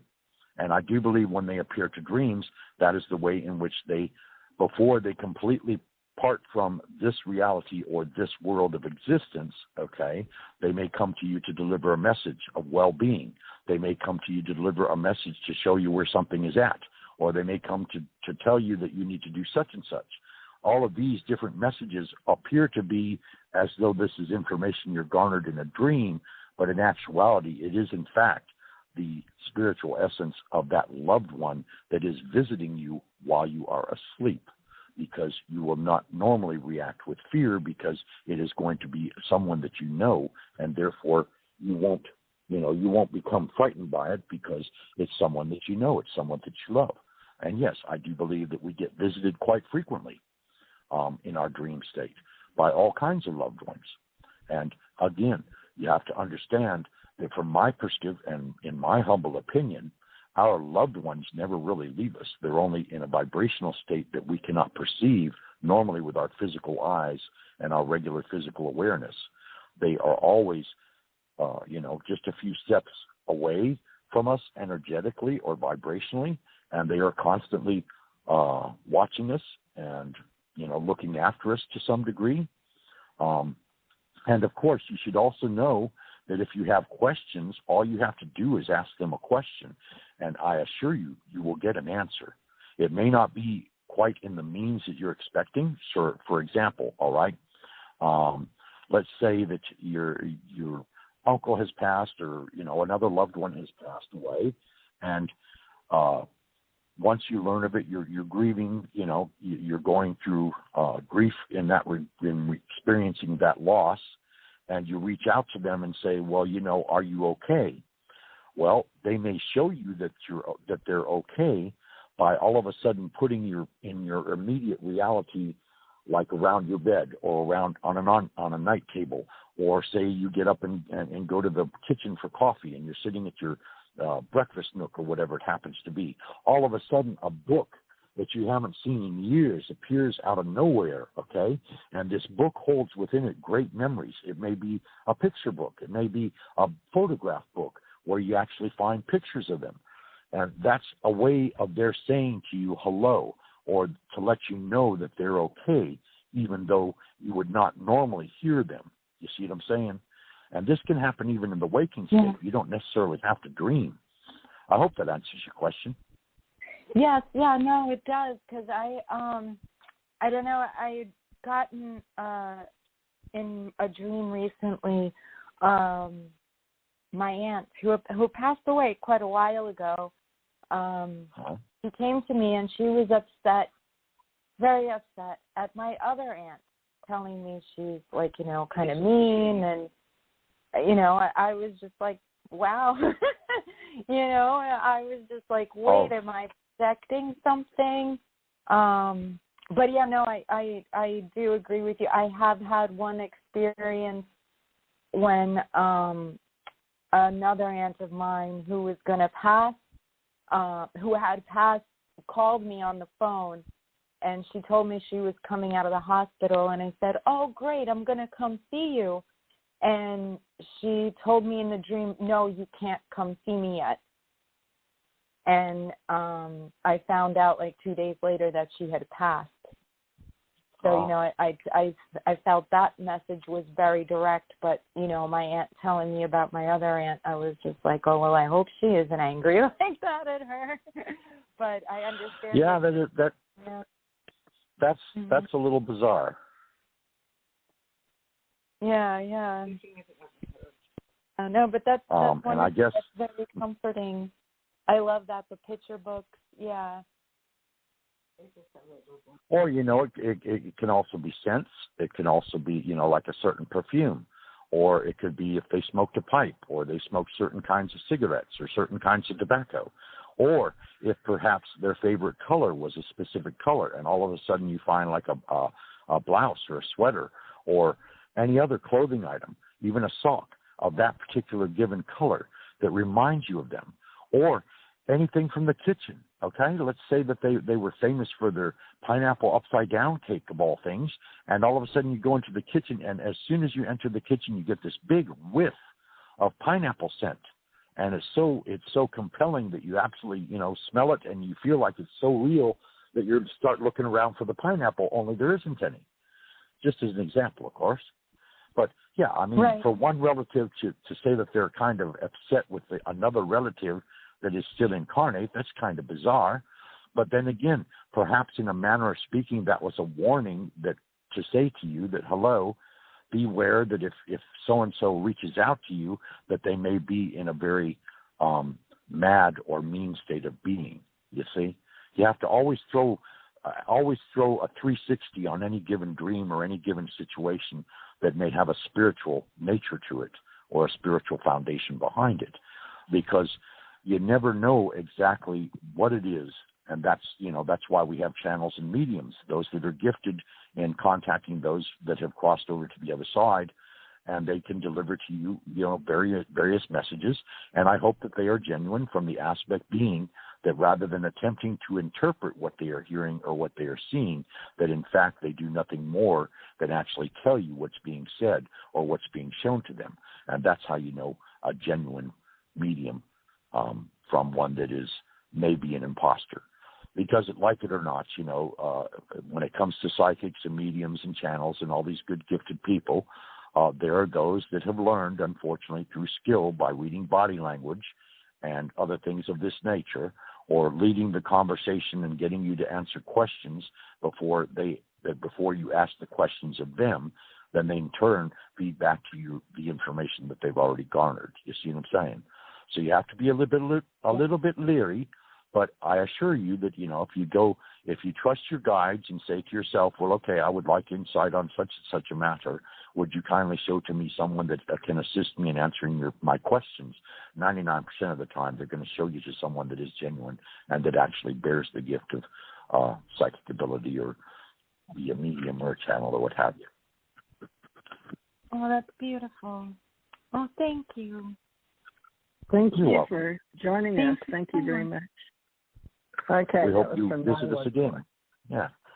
The middle brain, a lot of people are saying the heart brain now, and the heart math is a big deal, but studying the ways of how we get psychic awareness, a lot of people study the chakras, balancing the energy in our bodies and the subconscious mind and the conscious mind. And some say the soul drops down into the pineal gland, which I'm sure you've studied, like the pine cone in the center of the head, and serves out nervous impulses into our brain down the spinal cord by way of the cerebrospinal nervous system. But do you believe that the subconscious and conscious, which we've separated in the States. Now, folks, a lot of you may or may not do that, but we've proven from waves, if you've ever gone to the hospital or had a EKG or anything, you can see the waves going up and down, the electric signals. So we are mostly water, and we do have an electrical body in our nervous system.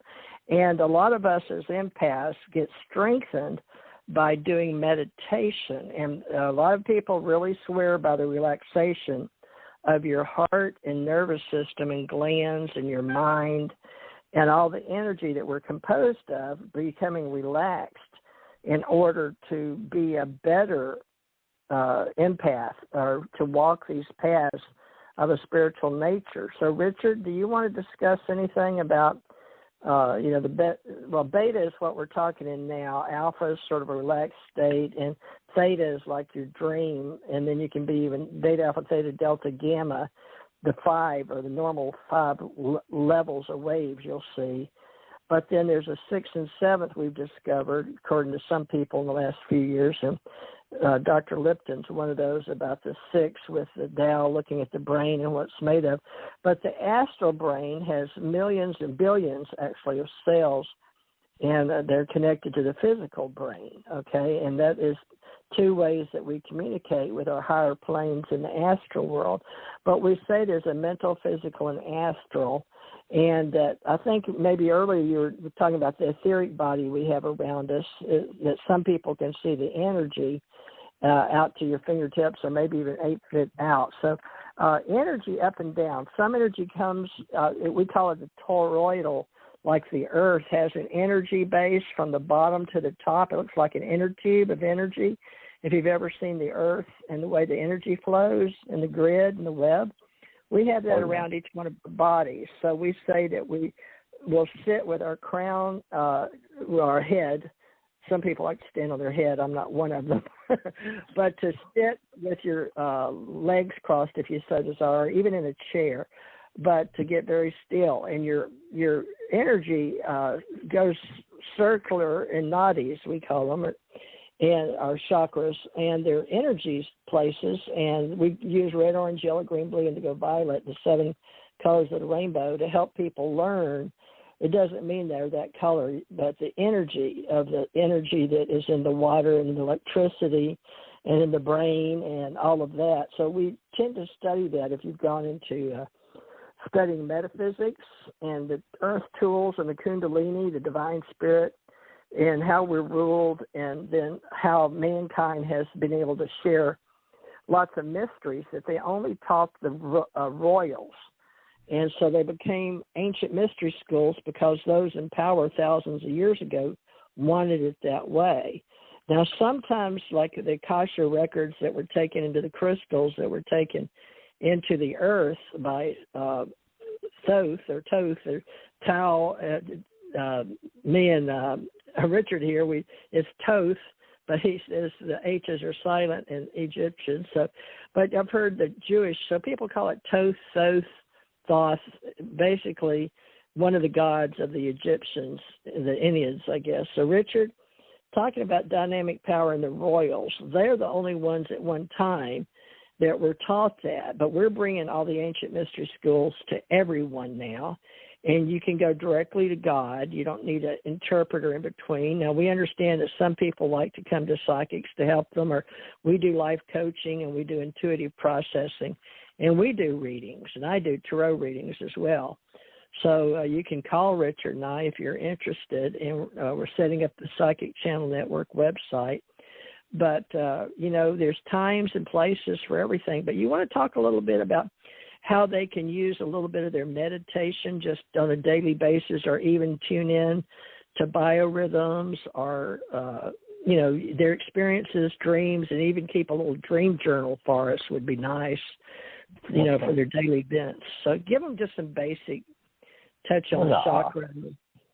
Well, okay. The chakras themselves, of course, you have actually 12 chakras and not just 7, okay?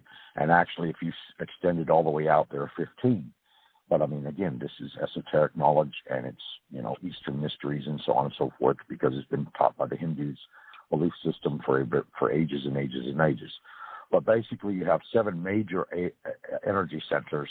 Of course, the root chakra, which is basically not only your sexuality, but it's also your money center, and it's also your ambition center. And then, of course, you move up from there, and you have your navel chakra, and your navel chakra, of course, is basically where your composition, your balance occurs on your emotional self, on your emotional level, and all of this kind of thing. And then you move up from there to the solar plexus, and your solar plexus is basically the median between your physical consciousness and the beginning of the installation, you could say, or the awakening within you of your spiritual consciousness. And then you go up from there, of course, and there's the heart chakra.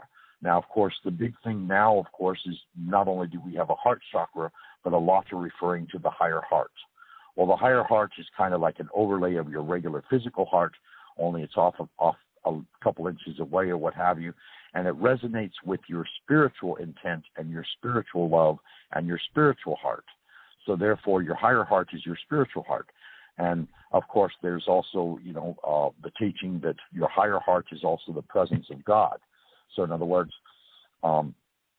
if you adjust and go past your regular heart chakra and all of that is balanced, then you can reach up into or basically open a portal between your heart chakra and your higher heart. And your higher heart is where God conscious resides.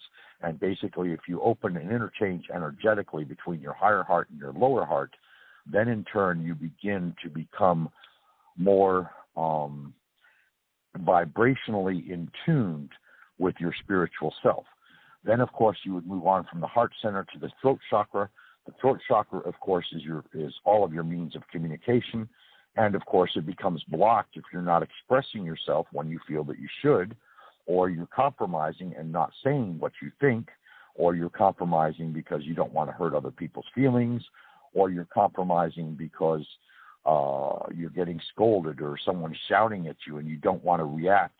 Rather, you would compromise in some way. Okay, so that's your throat chakra. And then, of course, you move on to the brow chakra, which is your third eye. And your third eye, of course, is a combination of not only your pineal gland, but your pituitary. And once the pineal gland in the middle of the brain and the pituitary gland, which is kind of like the crux between both of your brain halves, okay, per se, when these two start firing in synchronicity, that is when you begin to develop your psychic gifts, okay? That is where your intuition, your telepathy, and your clairvoyance, in other words, your ability to see, because you see, all the clairs, the word clair itself means nothing more than ability. So, you say clairsentience, that's the ability to feel, okay? To sense. Naturally, we sense with our physical selves when we touch other persons or we touch other things, okay? Clairaudience, of course, is nothing more than the hearing through your ears, because naturally, when you can hear voices of beings from other realms, or those that have crossed over, or angels, or your guides, or anything of that nature, that's hearing that is above the normal range of what we would classify as the regular range for hearing of a human being. And then, of course, there's, of course, you have the one that's in key with your sight, and like I said, that's intuition and telepathy to some degree. And then, of course, there's clairaudience, which is basically the ability to smell smells that really aren't there. And then there's another one that goes with tastes, and I don't remember this can all be looked up. It's very readily available. But now we're getting to a state where there's clairomniscience, or clairomniscience, which is basically like a state of being where you have all of your five senses are now over here in your psychic senses, and so you are sensing all of your five senses, but on a spiritual or psychic level, okay? So to give you an example of that would be psychometry, okay? The ability to take an object into your hand, and by merely holding or squeezing it, you are all of a sudden informed of all of the history from that object when it was first created, and all of the hands that have possessed it since that point until now. That's psychometry. It can also be done with books, okay? If you want to be able to develop a skill of reading books very rapidly, you can hold a book between the two palms of your hands and basically focus your concentration completely in pinpoint fashion so that you're focused on a book, and all the contents of that book will flow instantaneously into your mind. Again, you're reading it energetically, okay? There is a bit of magic involved in the fact that it's not being seen, but at the same time, it's an energy exchange, because that book contains an energy field, and that book contains energy within it, and you as an energetic being are reaching out to that book, holding that book, creating a rapport with that book, and therefore the information of that book flows onto you. All right? That's one example. Then in turn, once you go past the brow chakra, then you get into the crown chakra. And the crown chakra is basically, that is where everything flows unto us from the creative source of all. Then, of course, you go beyond the crown, and there is what you call an etheric self or an etheric chakra, and you go beyond that, and there is basically a universal chakra, and you go beyond that, and there is actually a divine chakra, or actually the interlude of where your spirit dwells, basically speaking. In other words, your spirit is kind of like a puppet master, you could say, because up here in the 15th chakra, it's controlling everything that you do physically on the earth plane, and is also advising your spirit of all the experiences that you're having, and this in turn, of course, creates the Akashic record. Now, you also have senses in the palms of your hands, and you also have senses or chakras in the soles of your feet. You should also understand that, using reflexology, the entirety of the body can be controlled through the soles of the feet. And there is a majority of the body, or at least the upper portion of the body, that can be controlled by the hands. And this is all through nerve control and so forth, and applying pressure points and that kind of thing. But, the chakras as a study and as a science have been around for ages and ages and ages. They do all vibrate at a specific color pattern or a specific energy vibration that produces a specific light form. And, of course, you need to balance and center them every day, okay, because naturally what happens is they combine to form your aura, or the electromagnetic field that is around you constantly 24/7, and your electrical field can pick up oftentimes things that do not belong to you. And when you find things that don't belong to you, one of the instant things that you should do every day, okay, is to ground. In other words, you send all that does not belong to you into Mother Earth. You can visualize yourself as sitting in a chair, and you all of a sudden sprout roots through your feet, and your roots go all the way down to the very center of the earth, okay? And this becomes an energy exchange between you and Mother Earth, or Gaia, as she likes to be called, because she is a sentient being, because the earth is alive just as much as we are. And so you do this energy exchange, and Earth helps and assists us in eliminating anything that is negative that we have picked up in our day-to-day lives, or anything that is negative that we may have traumatically held on to, which in turn is blocking any of the chakras. So she helps us to clear our chakras, okay? And this is a balanced state of harmony. And this is what you should do even before you leave your home. Because why? You want to be as alert and in alignment as you possibly can be when you go out into three-dimensional reality, or the reality that we find around us in the material world, okay?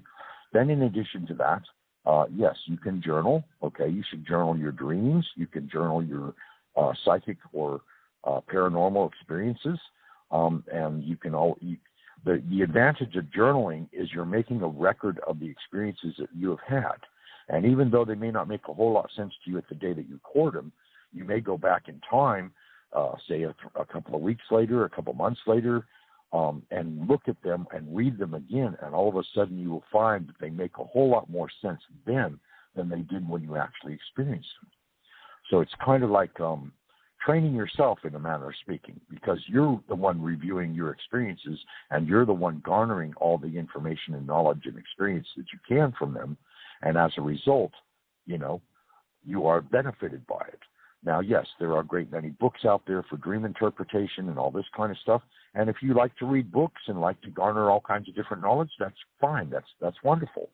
But yes, you should keep a dream journal for one.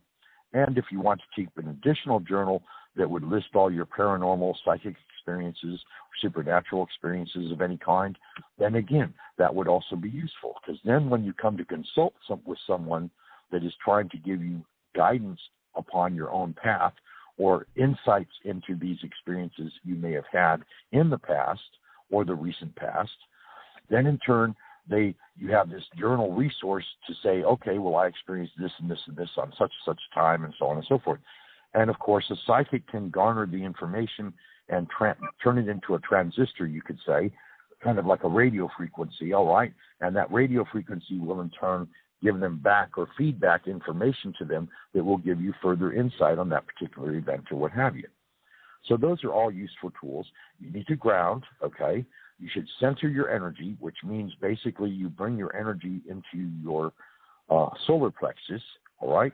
In other words, once you've aligned all your chakras and they're all clear and balanced and rotating their different ways, you then in turn center. In other words, you bring energy down through the crown chakra all the way to your plexus, and you bring energy up from the earth through the soles of your feet, again to the solar plexus, and they meet and they form a harmonic bond that is like a special frequency that is also a source of protection. Excuse me. Now, of course, we also teach psychic self-defense, which is something that everyone should know.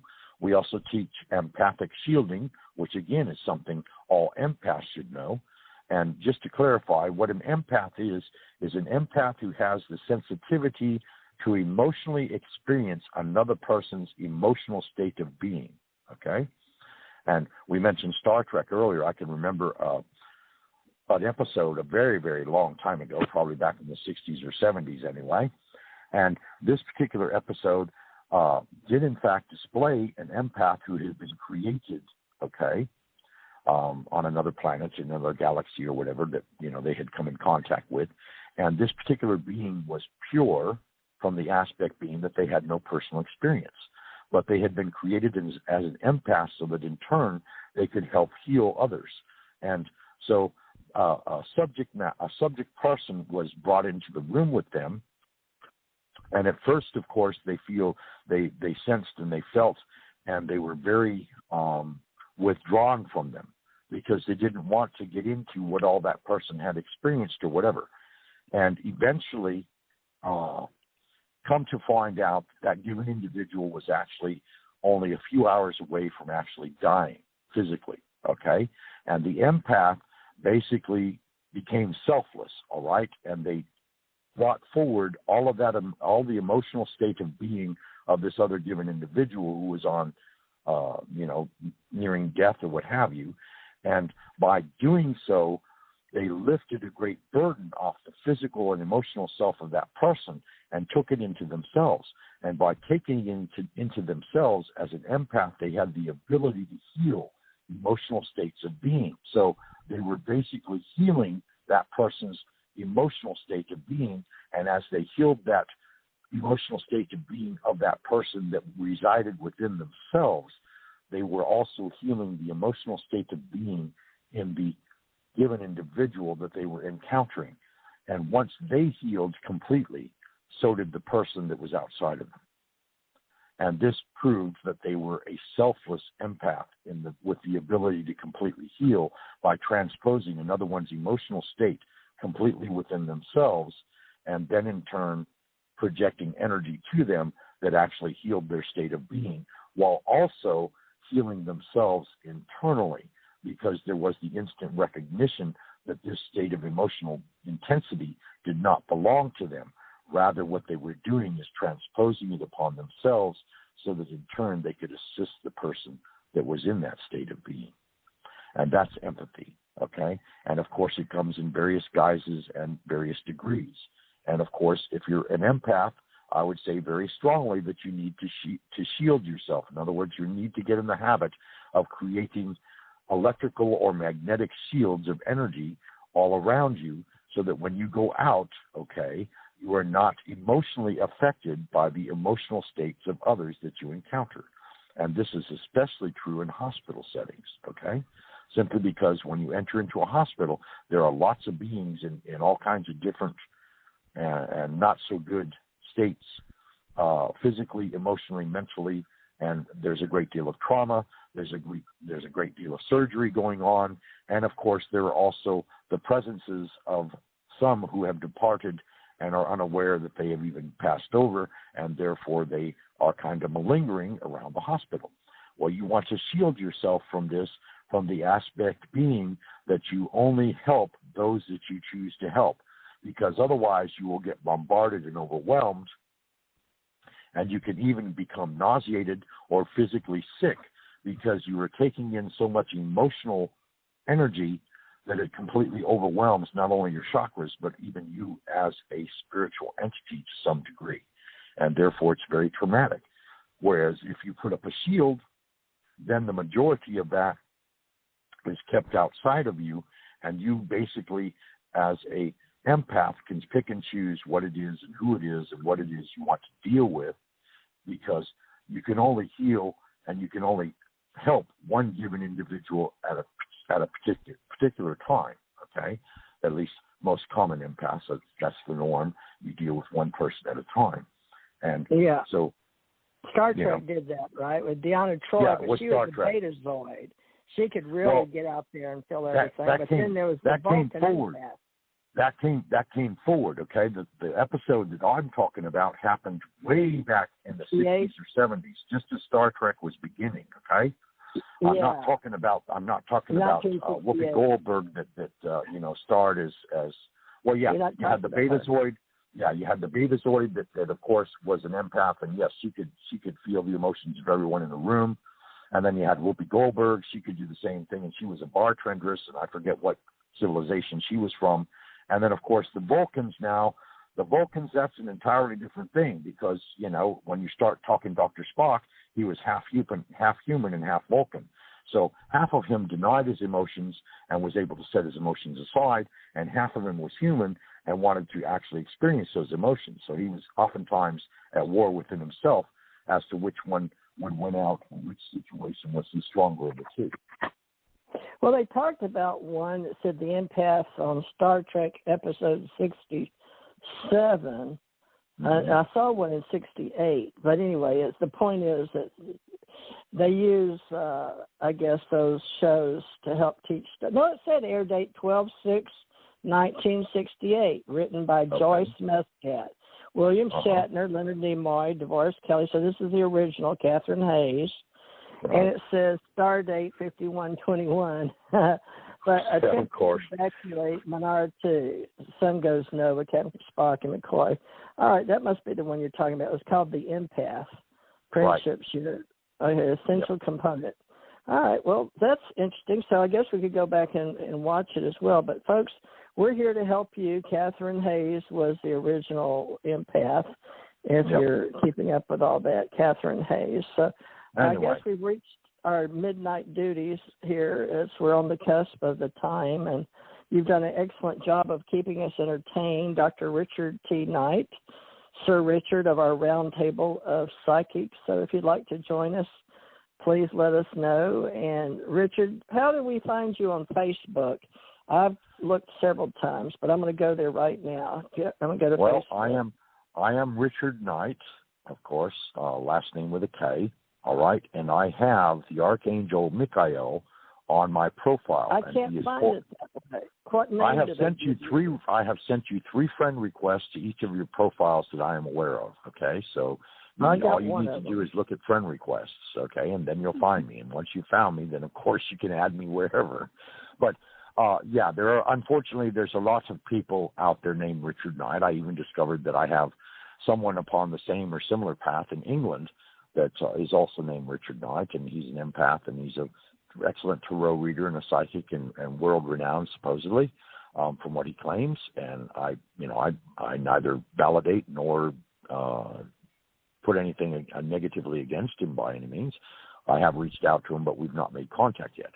But anyway, you can reach me on Facebook. You can reach me on LinkedIn. Like I said, my profile on Facebook is the Archangel Michael with holding a vibrating sword in front of him, waist high, going down towards the ground. In addition, I did have the one you sent me, but it says profile 1016, but maybe you can go in there sometime and make it easier on one of those back things. It'll tell you can make it easier to remember. And so all right.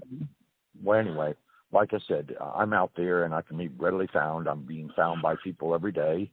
Or you can directly contact me at rtknight35@gmail.com, or a little longer version, which is spirituality and tranquility, all lowercase, all three words spelled out, and again at gmail.com.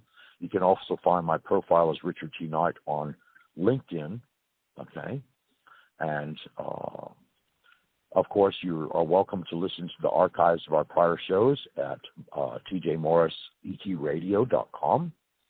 And, all of our shows are produced simulcast on YouTube and Spreaker. But anyway, TJ knows a whole lot better than I do as far as all the media forms and so forth.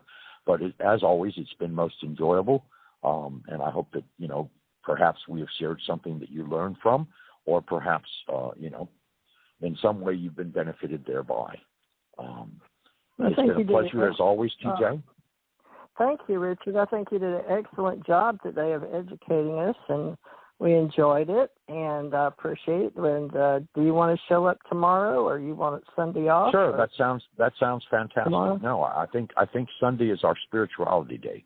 We can resist or dissuade ourselves from doing any other day of the week, but Sundays is primary. Okay. After all, we are pastors of the church, Ascension Church, Ohana. How are we going to keep the church rolling if we don't show up for church? Oh, that's a good idea. Okay, we'll keep the church rolling on Sundays, 4 to 6 p.m. If you'd like to join us Central, that's 5 to 7. I'll go ahead and create it tomorrow. So join us, folks, if you like us, the Blog Talk community, Facebook community, all of you out there, and we'll start Ascension Church Ohana at our regular 5 to 7 Eastern. Thank you for joining us. I hope you enjoyed Richard, Sir Richard today. Tomorrow he's Pastor Richard. So we go from metaphysics to pastor to clergy. But whatever, we got a lot of hats, okay? Yes. Like Dumbledore. Okay, love and light, everybody. Thank you so much. Love and light. It was really Thank good. you again. Thank Appreciate you again, TJ. Thank Much love you. and light. Really, really good.